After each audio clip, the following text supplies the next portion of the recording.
Tesla's bet to kill Uber is starting to pay off, and it's all because Uber does not own the cars that pick you up. It's so dire, in fact, that Uber has already started lobbying local governments to slow down self-driving car rollouts in places like New Jersey. Let me explain what's going on. Uber's entire model works by convincing roughly 1 million people in the United States to supply their own car and their time when the fare is good enough. Drivers only join the network if the money driving for Uber is worth it. This is why you get things like surge pricing, because Uber's app has decided that in order to satiate the demand in that region at that time, it needs to charge more to lure more drivers to join the network.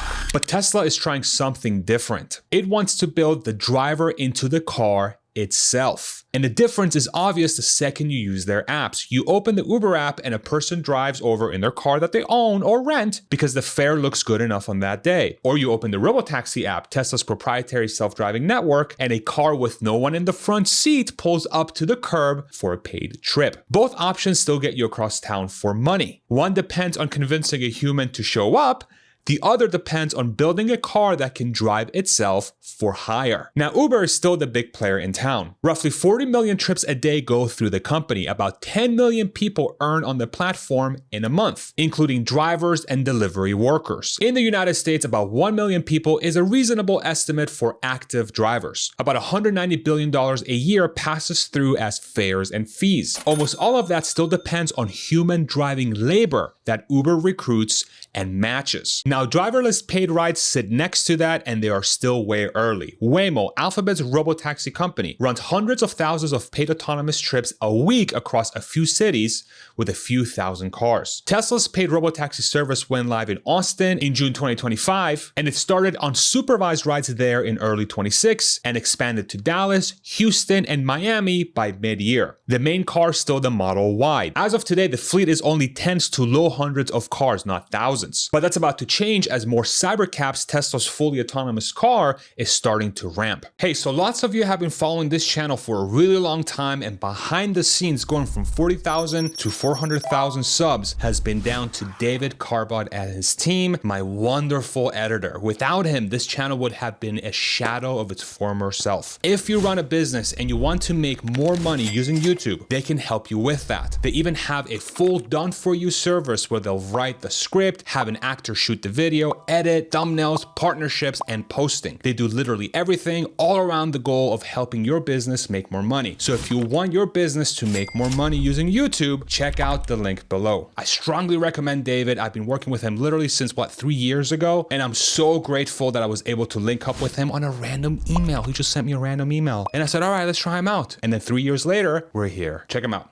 Thank you so much. Now, autonomous rideshare is still roughly 1/10 of 1% of global rideshare trips. This is still a marketplace that's still very much ruled by humans. But if one company can manufacture the labor that Uber has always recruited, how does that change the marketplace? Because this is exactly what Tesla is doing. A lot of this AI talk is about chatbots and AI agents, but this is different. It is AI as continuous physical work inside a machine you build in a factory and then run for hours without paying a person by the hour for every mile. That's what a self-driving car is. It is an AI-powered autonomous vehicle. That difference shows up first in the cost of a mile and in what remains of the fare when the driver is a machine you built instead of a person you had to convince to show up. Most of what you pay for a human ride today still pays for the person.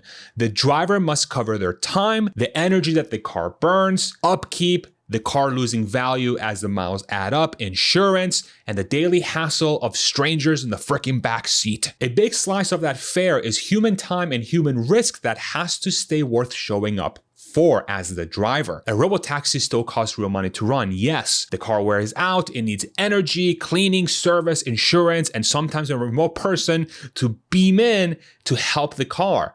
But what drops out is the wage for every hour the car is online. Instead of recruiting drivers when the fare looks good on that day, you run a machine you built that can work long hours without an hourly paycheck for the driver in the seat. Remove that wage from each mile, and the lowest price a ride can support can fall if the cars stay busy enough. And because they're driverless, they don't have to wait for a human to drive it. they can always be busy. Long run models and company targets talk about running costs at around 20 to 40 cents a mile once the system is fully scaled up, versus Uber, which is somewhere north of $2.80 per mile on average, sometimes a lot more. With a self-driving car, a factory can build that labor into the car once and keep running it, but Uber has to continue luring drivers into its network day after day through their app by charging more for rides. Now, matching that human labor with machines, self-driving cars, is a manufacturing scale problem. In the United States, about 1 million people is a rough picture of active Uber drivers,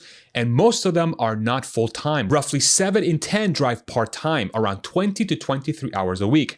So 1 million drivers does not mean 1 million people online all day. One hardworking Robotaxi that runs about 12 to 16 hours a day, 7 days a week, can cover the online hours of about 4 to 5 average part-time drivers. That means you only need roughly 200,000 cars as robotaxis to match those United States Uber online hours. That is a job of building, approving, and keeping busy that many cars that drive themselves. There's no human involved. You just have to build a bunch of them. Now, Tesla today builds about 1.6 to 1.8 million cars per year. And every single one of those vehicles is equipped with FSD, which is Tesla's self-driving software. And it's the software that they use in the Robotaxi network with the Model Ys that they run in their Robotaxi fleet. The company that can manufacture the labor at scale is the one that owns this game. To attract more drivers, you have to increase the price. To attract more self-driving cars, you just make them. Once the cost of a mile can fall because the driver is a machine you built,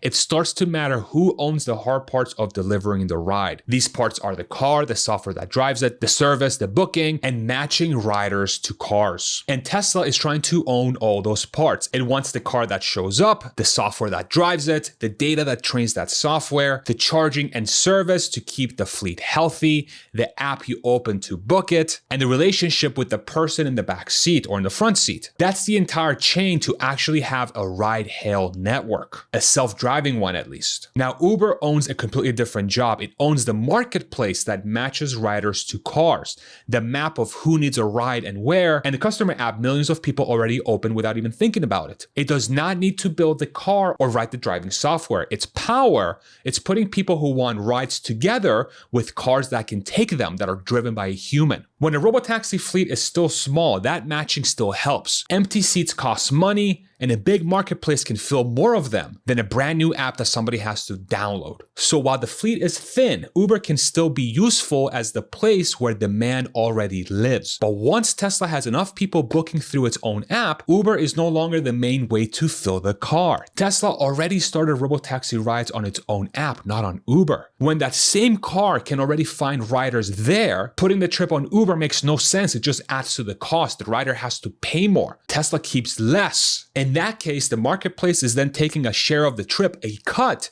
that could already happen without a middleman. That's what Uber is. It's a middleman. Now, on Uber's ride business, revenue has been about 30% of gross bookings in recent numbers from the end of 25. Gross bookings is the full trip value before the platform takes its share, the whole fare before anyone splits it. 30% of that shows up as Uber's revenue, not pure profit, because Uber still has real costs underneath. Even so, it is a large bite if someone else already owns the car, the driving software, the service, and the customer. Once Tesla has its own riders, that money is going to start leaking away to another company. Even if Tesla owns all of that, price still decides a lot of what happens next. When cheaper machines start offering rides for less than a human driver network can live on, the people who drive for a living have to face how low the fare can go and still decide to drive for the network. That price fight is where the human driver marketplace can get stuck between two bad choices at once. If the app keeps fares high enough that people still want to log on and drive, the cars without drivers can undercut on the price the rider pays and often how long the wait is, so bookings slide towards the machines. If the app cuts the fares really hard so those machines win the bookings, Human drivers take home less for the same hours, and many of them simply stop showing up. And once they leave, the waits climb in the places that there's not enough self-driving cars. At the edge of a city, or late nights, or a super drunken day, or whatever, the network that used to feel thick starts to thin out. The marketplace is trying to stay cheap enough for riders and still pay enough for humans. And cheaper machine miles make both jobs harder at the same time. Human wages cannot compete with robot wages, and if robot wages dominate the marketplace, humans go down. And if humans go down, your network gets smaller. And the mixed fleet can push that squeeze further. If you put robotaxis and humans on the same app, and the machines tend to grab the short, clean, easy trips that used to keep a driver busy and paid, while humans get more of the leftovers, and over time, you can end up short of the people you still need for peaks and far neighborhoods if the machine fleet is still thin. Let me drive this home with an example. A store that installs self-checkout and cuts too many cashiers before the machines can handle the busy rush ends up with a longer line. Uber can still say cities that mix machines and people are growing, but the risk does not go away. The new supply can eat into the old supply that made the marketplace dense. The network effect people credit Uber with is really local density. When more cars sit nearby, waits fall, more riders open the app, and those cars stay busier because demand is already there. So the whole loop strengthens inside one city rather than depending on a famous brand name alone. That loop works while Uber still controls the largest pool of people willing to bring a car and their time. Without enough cars nearby, the wait stretches and the loop runs the other way. It's still heavily dependent on drivers showing up for the right wage, and driverless cars are going to drop that wage. Now, price and local density still leave an incomplete picture of who wins the rider, how the ride feels when no stranger sits in the front seat, and how patient an operator is about empty seats can still change who keeps the booking. Today's reality is a lot of people open Uber because it is convenient at an okay price, not because they are loyal to the brand. That kind of habit does not stick. If something shows up that is cheaper, faster to arrive, more private, and more consistent, people can switch without much drama. And this is Uber's biggest risk. And when a ride gets cheap enough, people take trips they skipped before. Older riders who do not drive, households that can drop a second car, trips that were never worth it, like going to the airport or going to an event because parking is a pain in the ass. The total number of trips can grow, not only move from one app to another. When container shipping got cheaper, more stuff moved, including goods that never shipped in the first place. Cheap manufacturer rides can grow the whole pie of trips while shrinking the need for a marketplace that lives by recruiting human drivers. Uber talks people into driving. Tesla wants to build the driver into the car and sell you the mile. If that works at scale with people booking straight on the operator's own app, in this case Tesla, the marketplace goes from running the machine game. I really think this is a dire situation for Uber, and the only way to stop this train is by going through a regulatory effort to artificially slow down players like Tesla, which Uber has started to do in places like New Jersey. And if this isn't a loud signal that Uber is in huge trouble, I don't know what else is. Thank you so much for watching. I hope this video was informative and helpful, and we'll see you in the next one. Take it easy, everybody. Mwah!